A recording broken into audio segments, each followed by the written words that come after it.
Not every video you see on my channel or any other channel for that matter when it comes to gardening indoor or outdoor is going to be a success story. Although it kind of turns out that way because people don't really want to share their failures.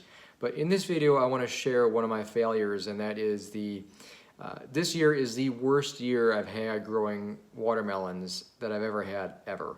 No matter where I tried to grow them before. So every year I've lived here so far, except for I think one, I've grown watermelons in my garden. I've had great success, and I've had really no problems at all until this year.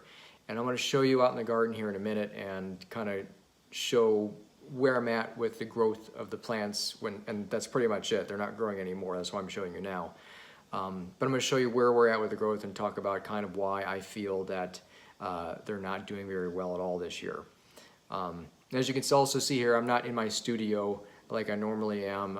I got my camera set up for astrophotography equipment right now, which I don't really feel like taking apart. I figured this would just be easier just to shoot it on my cell phone. So I do apologize for the video quality, and I'm not using my microphone either, so I hope you can tolerate that. But I'm gonna go outside in the garden now, and we'll just kind of show what's been going on and talk about a couple things. Here is my garden, like you normally have seen it, except you can see here I have an abundance of strawberry plants just spreading throughout this garden, and that has nothing to do with the watermelons that we're trying to grow here, as you can see right here. That's probably doubled in size this summer. That has not encroached this far over until very recently, over the past 2 months or so.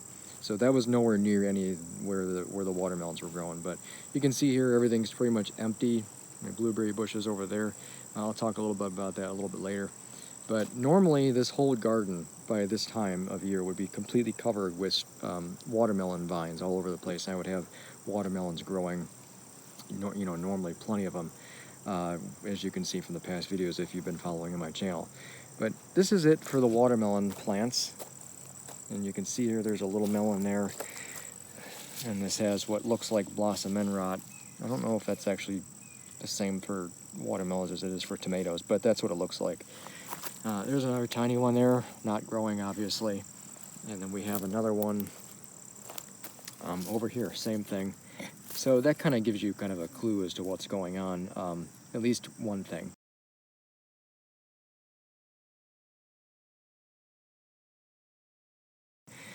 So this is pretty much the extent of the watermelon plants right here. As you can see, there's some strawberries growing in here, strawberry plants. I actually planted these here last year, and it was just a really small thing, and I was trying to grow some mycorrhizal fungi in the ground before I planted these, and I did pull these out earlier. So these weren't growing here when I planted these watermelon plants new, because I didn't want these to take over anything. I wanted the watermelons to basically take over, and then these would be choked out instead, but that didn't really happen. So basically in the middle of the garden here, there's always a little bit of a mound. And what I normally do each year is I will clear away the top covering. In this case, this year, this is just wood chips. But normally I will uncover all that, and I will dig just a little bit of a well out, and then I'll put fresh potting soil. Well, it doesn't necessarily have to be potting soil, but fresh soil, composted, whatever. I usually like to use Pro-Mix, but I normally put that in there and then put the seedlings that I start in the house 2 weeks before Memorial Day, and I'll plant them in here, and they normally grow just fine. I don't water them either. Every year I do not water. I just let it grow, and the top covering and everything, retains the moisture. The sun can't cook it out, and whatever is in the ground, it does fine with. This year, it was very, very hot and dry for a long time, so I did start watering it, but it didn't seem to make any difference whatsoever. I was watering just a little bit every day. I basically had like a little soaker hose here. It ran on for a minute in the morning, and then that was it. Nothing was spraying on anything. It was just basically dripping in the ground. And everything was perfectly moist. It wasn't oversaturated or anything. It just didn't grow. And I kind of have to attribute a little bit to not replenishing the soil like I normally do. And there's also another thing here too that I've done differently this year that I have done differently in other years. So you can see here everything's covered in wood chips, okay? And obviously the strawberries are doing just fine. They have no problems. But everything being covered in wood chips here, is different this year than normally. Last year I used basically ground up leaves, and everything grew just fine. It didn't grow quite as well as other years, but it still grew. The years before that, every single year, I would cover this entire garden with grass clippings. So I'd cut my grass, you can see my yard there, and I would cut my grass and I would dump the grass clippings and cover this entire bed in grass clippings, fresh ones, right in the beginning of the year, before I actually planted anything. And what grass clippings are good for, well, there are a couple things. I'm going to probably go inside and talk more about this. But before I go inside here, maybe some people wanted to know what I was growing over here as far as the blueberry bushes go. I don't remember the exact kind these are. I think this bush and this thing here are just two slightly different kinds. They did grow blueberries this year, and of course I did not protect them like I did the last year, and the birds ate all of them. I tasted a couple of them. They never really got a chance to ripen up either, so I couldn't even pick them to eat them yet. But the birds got them, so I didn't get any. Strawberries, however, though, all those, it grew a ton of strawberries. We couldn't eat them all. I had to give some away. But they're very good, and these are ever-bearing. They grow all year round. Not so much in the middle of the summer, but like spring and fall. Actually, there's growing some now. I'll be picking some. But that's what I have going on in here. I figured I'd kind of talk about that for anyone who's interested. So what is so special about grass clippings? Well, they do a lot of things, and I've talked about this in a previous video a long time ago, but I'm going to talk about it again in this video because it is relevant. Grass clippings, if you lay them down in a layer of about 2 to 4 inches thick, usually the thicker the better. I'd err on the side of 4 inches. But they're going to help retain a lot of moisture in the soil, so you have to water less. It's also going to it's going to insulate it so the sun's not going to be able to bake the moisture out of the soil either. They will form a tight, interweaved mesh in a sense, and they'll help suppress a lot of weed growth. All the years I've used it as a top covering, and it really does do a really good job of suppressing any weeds. The only weed that really has grown in the garden is poked up right through it is nutsedge, in my case yellow nutsedge, which I'm still dealing with today after all these years. I keep pulling it out and it keeps growing back. It's one of the worst weeds. It seems like a losing battle all the time. But every other kind of weed pretty much, and any kind of normal turf grass, it suppresses all that from growing. The other thing it does is it brings worms up more towards the surface. And even though worms don't really like a lot of nitrogen, and that's what grass has in it when it's decaying, it's releasing that. We'll talk about that in a second.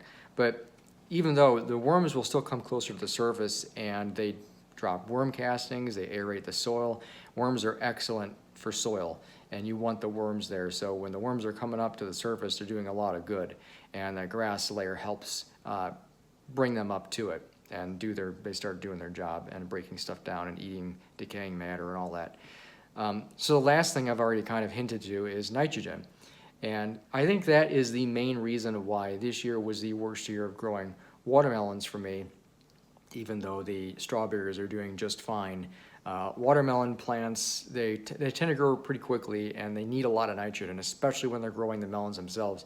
They just need a lot of nitrogen. And grass clippings, green grass clippings, it is a form of very organic, slow-release nitrogen. It slowly releases enough nitrogen over the entire growing season to provide. And all the years I've used grass clippings, everything's pretty much just flourished in the garden. The watermelons is what I mean by everything.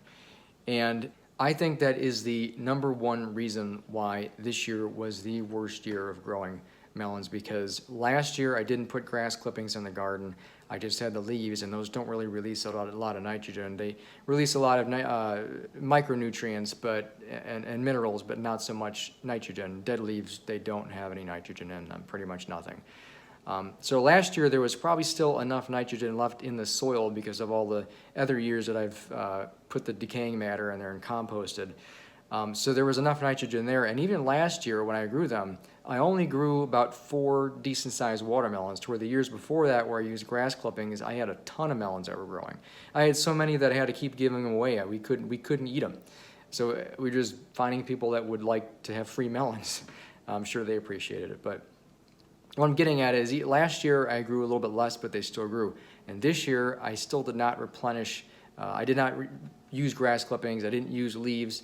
So growing the melons in the same spot as I have before in all the other years without replenishing the macronutrient nitrogen that it really needs, I think is the #1 reason why, especially when you can see the yellowing leaves on the vines themselves. And probably asking why the strawberry plants were growing so well and the watermelons. Well, every plant grows different, and they need an abundance of certain resources. You know, strawberries aren't really a fast-growing plant. They spread, I would say they spread quickly, but that's relative. So they're a much hardier kind of plant versus something like a watermelon plant.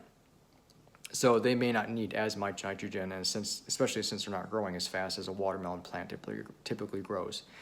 So I kind of want to put a little twist on this video too, and I don't really want to call this a failure video, because even though the watermelon plants grew very poorly, the worst year I've ever had, this is actually more of a success story, because this channel is not called I Have the Answers. It is called Growing Answers, and it's called Growing Answers for a reason, because I've always experimented with stuff. I try to figure things out, and not everything is going to be a success when you're experimenting. So what I found out this year is what I can't do or what I shouldn't do, and that's how you learn things. So that's why I do this channel, is to, well, grow answers, figure answers out, get the answers that I want, and share them. So that's it for this video.